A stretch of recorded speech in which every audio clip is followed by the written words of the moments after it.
tajuk ucapan hari ini adalah kerana dirimu amat berharga.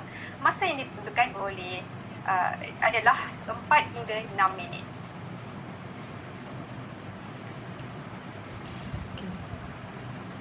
Muhammad. Terima kasih saya ucapkan kepada saudari pengacara majlis. Bismillahirrahmanirrahim. Assalamualaikum warahmatullahi wabarakatuh dan selamat sejahtera. Saya ucapkan kepada Tuan Presiden, Tuan Naib Presiden, barisan ahli jawatan kuasa tertinggi, para pepidato serta hadirin yang dikasihi sekalian. Terbang rendah burung kenari, hinggap sebentar di atas para. Siti Aisyah Jamal nama diberi, elok pekerti, tinggi keyakinannya. Bukan saya bermaksud untuk masuk bakul angkat sendiri, tetapi lebih kepada suatu kenyataan sebenarnya. Kenyataan yang saya faham sendiri, saya rasa sendiri dan saya akui sendiri kerana diri ini begitu berharga. 10 tahun yang lalu, ketika saya berada di sekolah di tingkatan 5, sekolah ada mengadakan satu program motivasi. Saya tak ingat tarikhnya bila dan harinya bila.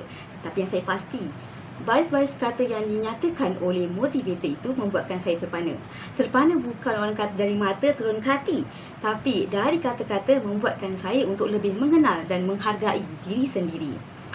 Motivator itu menekankan tentang pentingnya untuk menghargai dan yakin diri sebagai seorang insan yang berada hidup dalam dunia ini.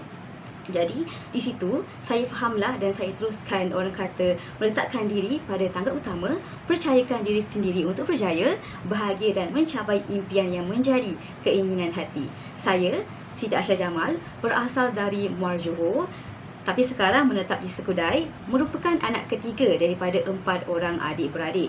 Setelah saya tamat SPM, saya melanjutkan pelajaran di UiTM Shah Alam dalam bidang asasi TESOL dengan harapan yang membunuh untuk menjadi guru bahasa Inggeris.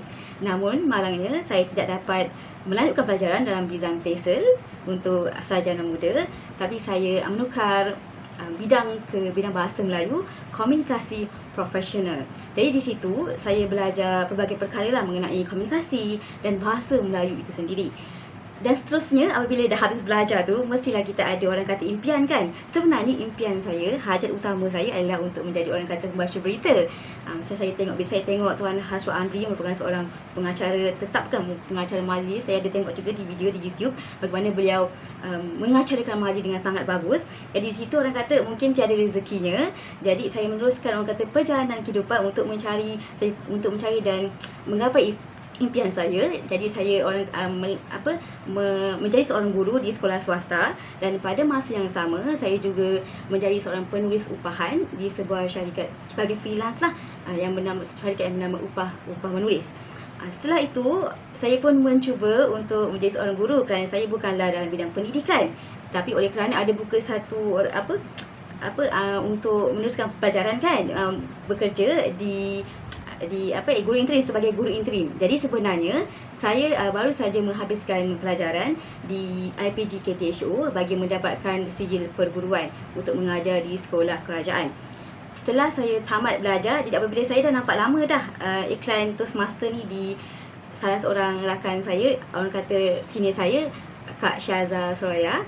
Beliau, saya nampaklah bagaimana beliau menjadi seorang moderator, MC, dan dia membuatkan saya pun ingin sekali menjadi salah seorang ahli Toastmaster. Dan dari situlah saya bertemu dengan Puan Teacher Sab, Puan DTM Sabrina, untuk belajar lebih lanjut mengenai dengan cara bagaimana untuk saya berkomunikasi dengan lebih berkesan dan lebih baik. Jadi apabila saya berada di sekolah Cina tu, saya sebenarnya mengajar di sekolah jenis kebangsaan Cina di Sekudai Johor.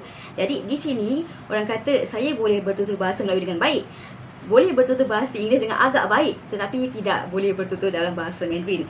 Jadi dalam setiap kelas tu saya akan memilih 2 orang untuk menjadi penterjemah saya bagi memahamkan apa yang mereka cakap dan saya cakap kepada para pelajar. Jadi di situ banyak sebenarnya perkara yang saya belajar, dan saya juga beritahu kepada mereka betapa pentingnya untuk menghargai diri sendiri. Kadang-kadang mereka ini tidak nampak mengapa mereka kena belajar bahasa Melayu. Dekat situ bila dalam kelas pun tak nak cakap bahasa Melayu, tak nak bertutur dengan lebih baik, tak ada macam keinginan untuk belajar bahasa Melayu dengan lebih baik. Mereka agak main-main lah. Tapi orang kata kita kena menjadi orang kata pemula. Sebagai guru, kita pun belajar juga bahasa Mandarin supaya mereka pun ada keinginan untuk belajar bahasa Melayu. Sebab boleh dikatakan dia punya tahap tu agaklah masih lagi dalam keadaan sederhana dan juga rendah. Tinggi tu belum ada lagi. Jadi di sini pada hari ini saya masuk ke Toastmaster ni bukanlah orang kata saja-saja, tapi saya ada misi saya sendiri, iaitu untuk belajar berkomunikasi dan orang kata kemahiran bertutur dengan lebih berkesan.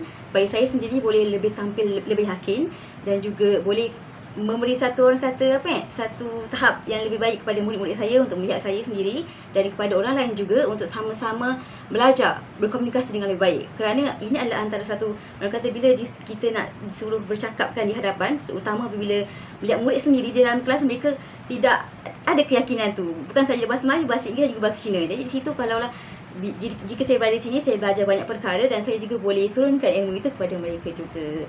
Jadi, akhir kata, saya ingin mengucapkan terima kasih kepada semua kerana menerima saya sebagai salah seorang ahli baru dan sudah semestinya, walau apa pun yang kita hadapi, kita tempuhi, sentiasalah meletakkan diri pada tangga utama kerana dirimu begitu berharga. Sekian sahaja daripada saya. Terima kasih.